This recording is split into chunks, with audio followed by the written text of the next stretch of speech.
meu povo! E aí, tudo bem com vocês? Eu espero que sim. Para quem não me conhece, eu me chamo Adriana Nardelli e hoje vocês vão escutar apenas minha voz. Se você não é inscrito no canal, eu peço desde já que se inscreva. Se gostar do vídeo, deixa aí o seu like, que é muito importante para o canal. O vídeo de hoje eu vou falar sobre os aspectos físicos do continente americano, o relevo, o clima, a vegetação e a hidrografia. Vamos começar com o relevo desse continente. O relevo do continente americano ele pode ser dividido em três grandes conjuntos. Então a gente tem a oeste as altas cordilheiras, aqui nessa região aqui banhada pelo Oceano Pacífico. No centro nós temos a presença de planícies e depressões, e nessa porção aqui banhada pelo Oceano Atlântico nós temos a presença de planaltos e montanhas. Mas vamos explicar de uma forma mais detalhada, ok? Então, como é caracterizado o relevo na porção oeste? Como eu falei, esse relevo da porção oeste, ele é caracterizado pelas grandes cadeias montanhosas. Essas cadeias montanhosas, elas são de idade geológica bastante recente, ou seja, elas são dobramentos modernos. E na porção sul do continente americano, nós temos a presença da Cordilheira dos Andes. A Cordilheira dos Andes ela se formou pelo atrito das placas tectônicas de Nazca e com a placa tectônica sul-americana. Na parte central, na região do território mexicano, basicamente, nós temos a Sierra Madre. É uma cadeia montanhosa existente nessa parte aí da América Central. Já na América do Norte, nós temos a presença das montanhas rochosas. E essas montanhas rochosas, elas se originou através do choque das placas norte-americana com a placa de Juan de Fuca. Observe que tanto nessa imagem aqui da Cordilheira dos Andes quanto das montanhas rochosas, observem a presença de neve. É uma característica das grandes cadeias montanhosas, porque essas cadeias montanhosas, elas apresentam grandes altitudes. Elas são formação de relevo que ainda não foram tão degradadas pelos agentes externos do relevo, ou seja, não foram degradadas pela chuva, pelo vento, pelas mudanças de temperaturas, ok? Então, elas são cadeias montanhosas bastante elevadas. E aí, quanto maior a altitude, menor a temperatura. Então, essas cadeias montanhosas, elas se caracterizam pela presença de neve no seu topo. Na porção central, nós temos as grandes planícies e as depressões. Essas planícies, elas que nós temos no centro do continente, elas vão formar corredores entre os planaltos e as montanhas jovens. E aí você tem uma área de deposição de sedimentos. Então, aí a gente tem, a exemplo, a planície dos Grandes Lagos, nos Estados Unidos e no Canadá, a planície do Mississippi, nos Estados Unidos, a planície do Orinoco, na Venezuela, e a planície amazônica. Nós temos aí a imagem do Grand Canyon, no Arizona, representando uma depressão que existe aí na parte central do continente americano, mais especificamente na América do Norte, né? E do outro lado nós temos a planície amazônica aqui do território brasileiro. No leste, na costa do Atlântico, nós temos a presença de montanhas e planaltos. Essas montanhas, elas são muito antigas, então elas já foram bastante desgastadas pelos agentes erosivos, pelos agentes externos, modeladores do relevo. Então já foi desgastada pelo vento, pela chuva, pela variação de temperatura e pelos rios. As áreas de planaltos, elas são caracterizadas por altitudes médias e apresenta formas irregulares, ok? Então, a gente tem os Montes Apalaches a leste da América do Norte e o Planalto Brasileiro aqui na América do Sul. Então, aqui é a imagem dos Montes Apalaches nos Estados Unidos, e aí nós temos a imagem do Monte Roraima representando o Planalto Brasileiro. O clima. O clima do continente americano, ele é um clima que apresenta uma grande diversidade. Por que essa grande diversidade? Simplesmente pela sua grande extensão no sentido norte e sul, ou seja, sua grande extensão latitudinal. Então, isso faz com que a gente possua quase todos os tipos de clima do planeta.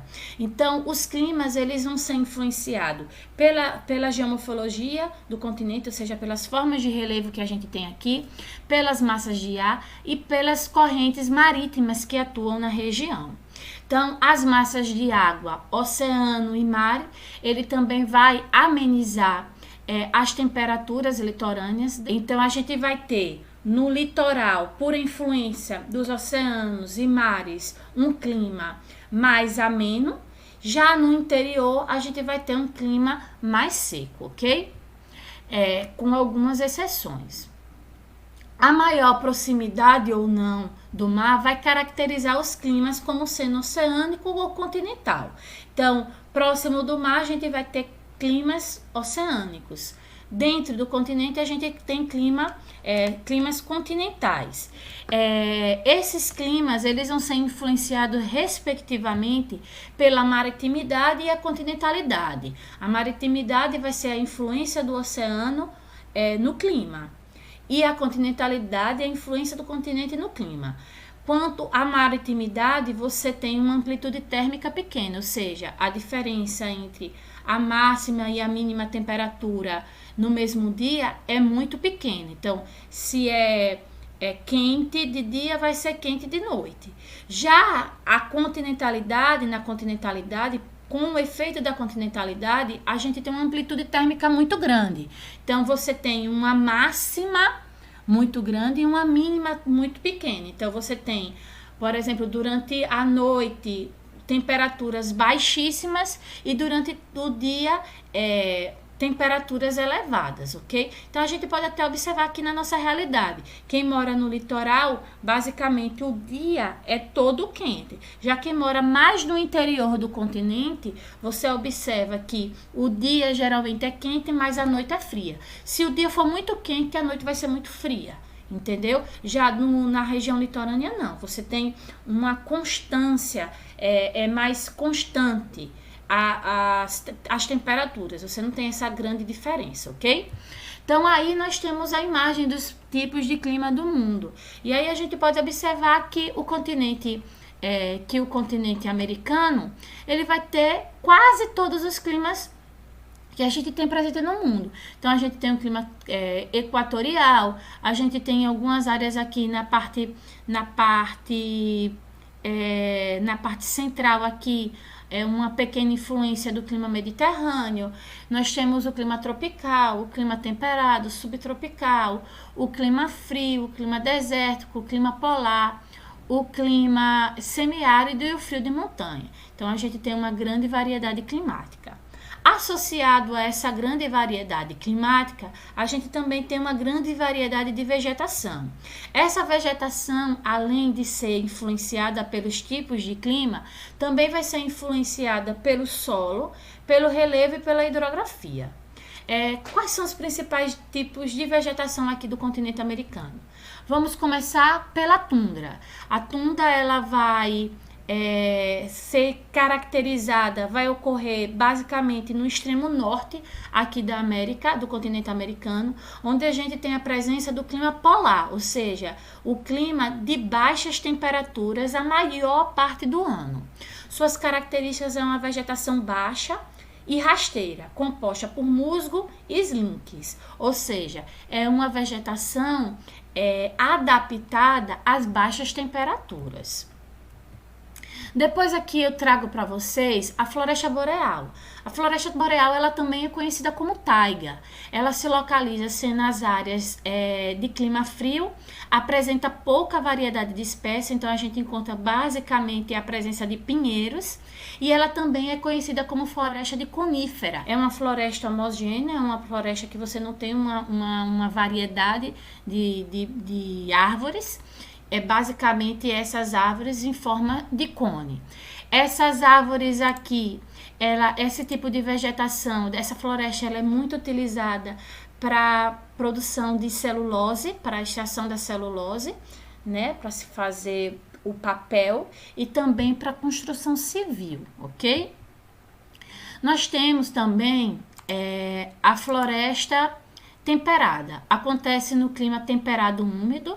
Suas árvores eliminam as folhas no outono e no inverno, por isso elas são conhecidas como florestas caducifólia. Então, se preparando para esse período de baixas temperaturas, as folhas elas caem da árvore. Quando no caso você vem o verão e a primavera, né? A primavera e o verão, você vai ter a árvore novamente verde, florida e tudo mais.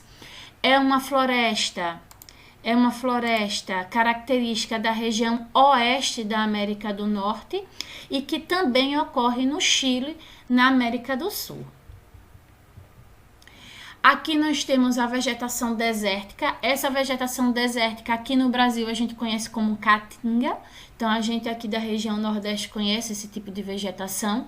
Ocorre no clima árido e semiárido, ou seja, são climas mais secos de alta temperatura. Apresenta árvores pequenas, arbustos espinhosos e cactos.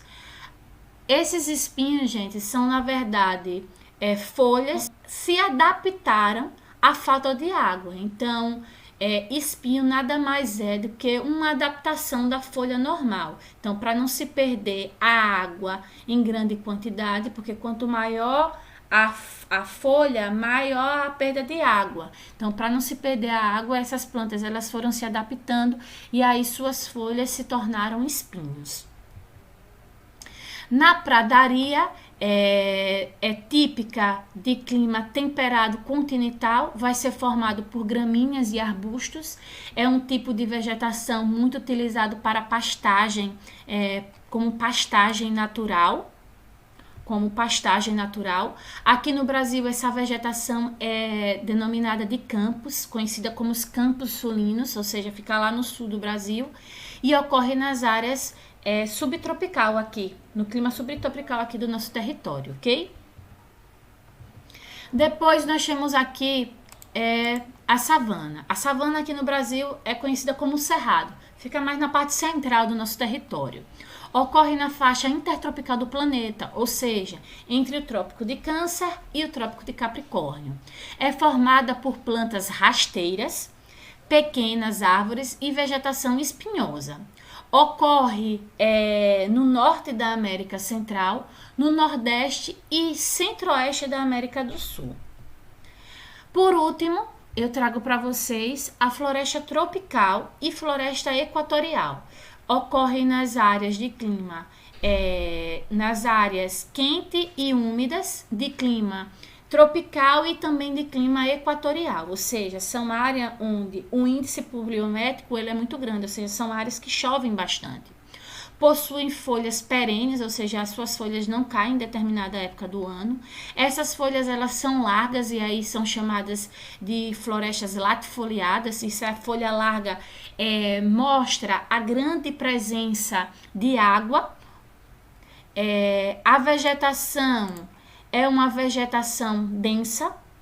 Essa vegetação ocorre na parte da maior parte da América do Sul e também na América Central. Aqui no Brasil, nós temos representando a floresta tropical a Mata Atlântica e representando a floresta equatorial, nós temos aqui a floresta amazônica, ok? Sobre a hidrografia do continente americano. Os rios do continente americano, eles são agrupados em 4 vertentes. Então, a gente tem a vertente do Ártico, do Pacífico, do Golfo do México e do Atlântico. Essas vertentes, elas são formas de relevo de elevadas altitudes, onde estão as nascentes dos rios, ok? E indicando para onde a água vai fluir, tá certo? Então, vamos lá, começando com a vertente do Ártico. A vertente do Ártico, os rios dessa vertente, eles vão permanecer congelados por quase todo o ano. Isso devido ao clima da região, que é um clima frio polar. Então, aí nós temos essa imagem representando o rio Mackenzie no norte do Canadá.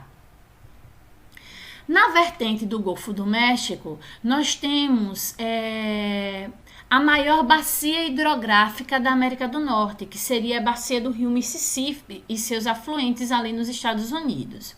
Os rios dessa vertente, elas vão nascer nas terras altas das montanhas rochosas e também elas nascem nos Montes Apalaches. Lembrando que as montanhas rochosas, elas ficam no oeste do continente, lá na América do Norte, e os Montes Apalaches ficam a leste, lá na América do Norte.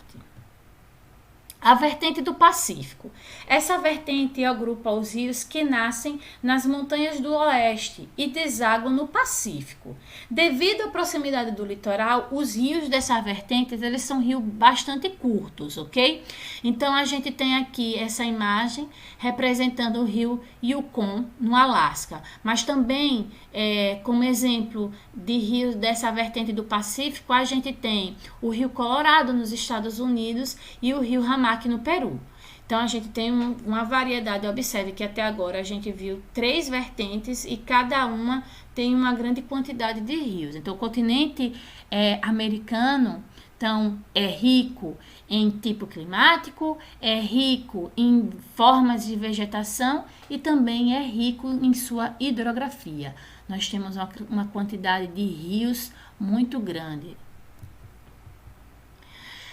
Nós temos aqui também a vertente do Atlântico, seria a última vertente, devido às vastas planícies. Essa vertente se caracteriza pelas grandes bacias hidrográficas, e aí a gente tem aqui a bacia do rio Amazonas, aqui no território brasileiro.